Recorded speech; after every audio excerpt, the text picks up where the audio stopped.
Vamos a explicar cómo funciona y cuál sería la radiografía de una burbuja financiera. Una burbuja financiera puede presentarse y hay que distinguir la burbuja financiera como tal de una simple corrección en los mercados.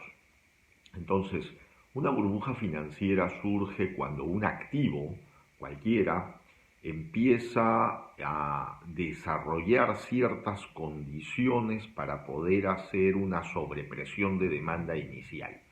Es decir, se presentan ciertas condiciones en los mercados,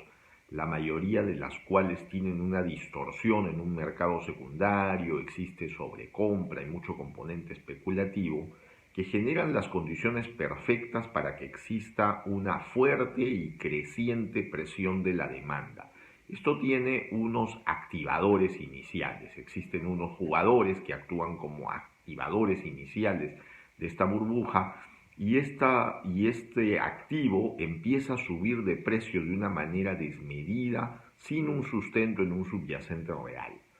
Este activo que empieza a subir de precio sube de precio principalmente porque hay una ola enorme de compra que presiona la demanda, presiona el activo para poder subir el precio. Y entonces el precio sube y sube como la espuma hasta alcanzar el punto más alto de esta burbuja financiera. Luego aparece un momento de incertidumbre. En ese momento de incertidumbre, pues no existe mucha claridad en cuál es el fundamento del activo subyacente hasta que alguien se da cuenta que en realidad el activo subyacente no tiene sustento. Y en ese momento empieza el pánico en el mercado. Y el pánico en el mercado hace una desnaturalizada y en términos de pánico, condición de venta, donde todos empiezan a vender a la vez, quemando valor, destruyendo valor, y finalmente el activo puede llegar a valores de cero, es decir, desaparecer. Entonces, y generando, por supuesto, en el camino grandes pérdidas para los inversionistas que compraron sin mayor fundamento o conocimiento del activo subyacente. Esto ha pasado muchas veces y ha sido gran originador de las crisis en los mercados. Entonces existen burbujas financieras que se han sectorizado y tenemos las burbujas de las .com en los 90, después la crisis inmobiliaria, la burbuja inmobiliaria que se creó por una cantidad enorme de flexibilización de créditos que se dieron sin sustento, con hipotecas que eran basura, y entonces estas hipotecas obtuvieron derivados y se hicieron hasta sintéticos de estas hipotecas, se generaron mercados en los cuales había una gran presión de compra hasta que llegó un momento en que se dieron cuenta de que esto no tenía relación con el activo subyacente y finalmente volvieron a la realidad haciendo una enorme corrección a la baja, liberando a los mercados y generando una crisis enorme donde en su momento la Reserva Federal tuvo que rescatar a la banca porque si no se caía todo el sistema en el proceso. Pues ahora, en el año 2020, las nuevas crisis generan también otro tipo de burbujas. Los mercados inmobiliarios son mercados de mucha tensión hoy día. Eh, no son mercados que tengan un movimiento con liquidez, sin embargo existen productos que siguen saliendo respecto a mercados inmobiliarios cuando hoy día se están relajando las condiciones, incluso se están dando moratorias para que los bancos dejen de pagar, se están dando moratorias para que la gente deje de pagar las rentas y entonces esto está generando una factura que en algún momento hay que pagar y eso solamente puede significar que en el corto y mediano plazo los valores de las propiedades tengan que bajar y entonces esto y corrigiéndose de todas maneras. Hay que distinguir una burbuja financiera que tiene un periodo de maduración, de condiciones de arranque, un periodo de crecimiento con una compra desmedida y un periodo de incertidumbre hasta conocer cuál es realmente el activo subyacente y un periodo de caída libre hasta el momento en que existe el crash. Hay que distinguir esa burbuja de las simples correcciones en los mercados. Existen correcciones en los activos, en los mercados, donde por algún evento, por alguna característica, cierta presión de las compras hace que los precios suban, pero después se corrigen en función de las fuerzas de oferta y demanda del mercado.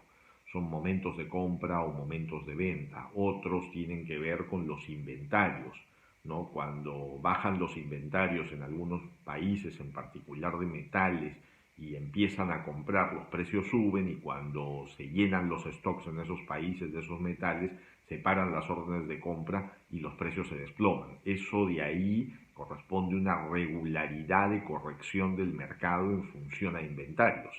no corresponde a burbujas financieras. Sin embargo, los mercados financieros son mercados complejos, no solamente porque interactúan muchas fuerzas a la vez, no solamente la cadena logística que pudiera tratar el mercado, sino que también existen otras variables que se superponen, y a esas otras variables técnicas que se superponen, que tienen que ver con las fuerzas de oferta y demanda, se incorporan componentes especulativos que hacen variar los mercados. Esos componentes especulativos que hacen variar los mercados hacen que en suma el análisis financiero se vuelva un análisis complejo, en donde las decisiones no son solamente racionales, y ahí es donde entra mucho este nuevo campo de las finanzas conductuales, a empezar a entender cómo se toman decisiones bajo condiciones emocionales y otro tipo de perspectivas. Sin embargo, hay que retomar el concepto del análisis con fundamentos. Hay que entender cómo funciona un mercado, y antes de poder entrar a un mercado hay que estudiarlo de la manera apropiada. Nunca hay que entrar en negocios que no se comprendan, en negocios que no se entiendan cómo sale la magia de los números. Es decir, hay que comprender muy bien el negocio para poder hacer inversiones seguras. Hay que alejarse de la especulación que permite jugar a la lotería con los mercados financieros. Hay que pensar en que hay que tener sólidos fundamentos para hacer inversiones racionales con sentido, en las cuales uno pueda determinar cuál es su política de inversión. Los fondos de inversión tenemos políticas de inversión, criterios muy claros de entrada, de salida, entendemos bien dónde debe agregarse valor, y tratamos de alejarse de ese emocionamiento que puede surgir simplemente por una perspectiva especulativa que podría no agregar valor al final en una canasta y un portafolio de responsabilidad. Entonces, es importante entender cuáles son esas fases de las burbujas financieras para poder aprender a reconocerlas, aprender a mirar de una manera temprana dónde algo está cocinándose para poder armar una potencial burbuja financiera que finalmente puede o no salir y reventar, pero en cualquier caso, una vez que revienta, corrige los mercados y genera grandes pérdidas a un conjunto de inversionistas muy grande, la mayoría especulativos, pero hay otros racionales que también se ven afectados por la descomposición, desorganización y destrozo de algunos mercados a los cuales les toma mucho tiempo recuperarse. Recuperarnos de las crisis va a tomar algún tiempo, volver a los niveles prepandemia después de lo que ha sucedido en 2020 con el coronavirus va a tomar tiempo, reactivar la economía va a tomar tiempo, entender cómo funciona el binomio salud y economía va a tomar tiempo para incorporarse en los mercados, aparecen nuevos jugadores, existen nuevos activos, los refugios ya no solo son el oro, ahora hay criptorefugios completos en unas criptofinanzas que se han desarrollado también. Ahora existe mucho temor